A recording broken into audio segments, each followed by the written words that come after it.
नर्मदा जी की यदि कोई व्यक्ति उपासना करे,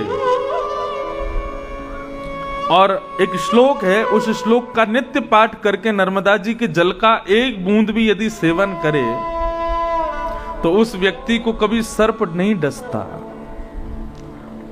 सर्प दंशन से मुक्त करती है नर्मदा जी।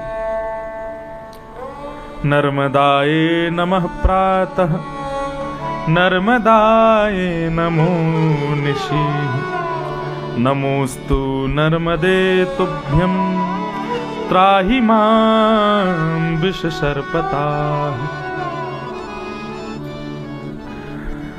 नर्मदाये नमः प्रातः, प्रातः काल उठ करके जो नर्मदा जी को प्रणाम करता है, नर्मदाये नमो निशि, रात्रि में सोने से पहले जो नर्मदा जी को प्रणाम करता है, नमोस्तु नर्मदे तुभ्यम, हे नर्मदा हम आपको प्रणाम करते हैं, त्राहि मां विषसर्पताः, त्राहि मां, हे नर्मदा हमको सर्प के विष दंशन से हमारी मुक्ति कराओ। यदि इस श्लोक का नित्य गान करे व्यक्ति और नर्मदा जी को प्रणाम करे, तो ऐसे व्यक्ति को यदि सर्प ने काट भी दिया होगा तो उसका विष उतर जाएगा।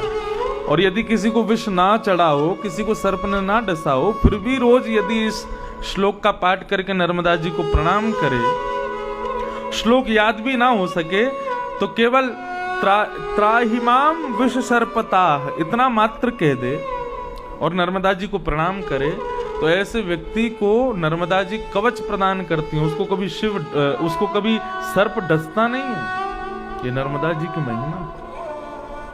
और ऐसा मैंने सुना है, जो पद यात्रा के माध्यम से नर्मदा जी की एक परिक्रमा कर ले, उसको जीवन में कभी सर्प दंशन नहीं हो सकता।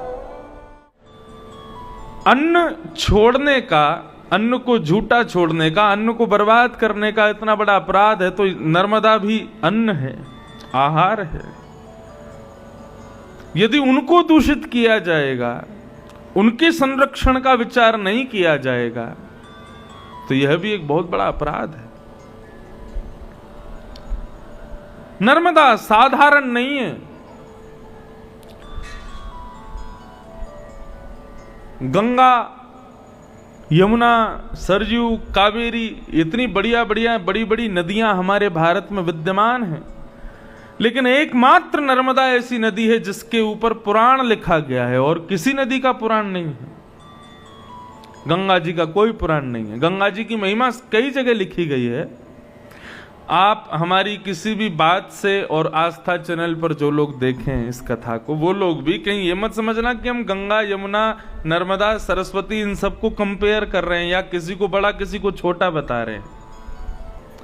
तो मेरा अभिप्राय कोई ऐसा नहीं है कि मैं नर्मदा जी को अतिश्रेष्ठ बताऊं या गंगा और यमुना को उनसे थोड़ा छोटा, ऐसा कोई भाव नहीं है। ये जितनी भी नदियां हमारे भारतवर्ष में विद्यमान हैं, ये सब हरिअंगा हैं, हरि के अंग से प्रकट हैं।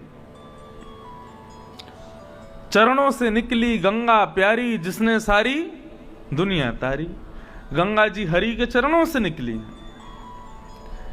यमुना हरि के हृदय से निकली है, और नर्मदा भगवान शिव के प्रेमाश्रुओं से प्रकट हुई।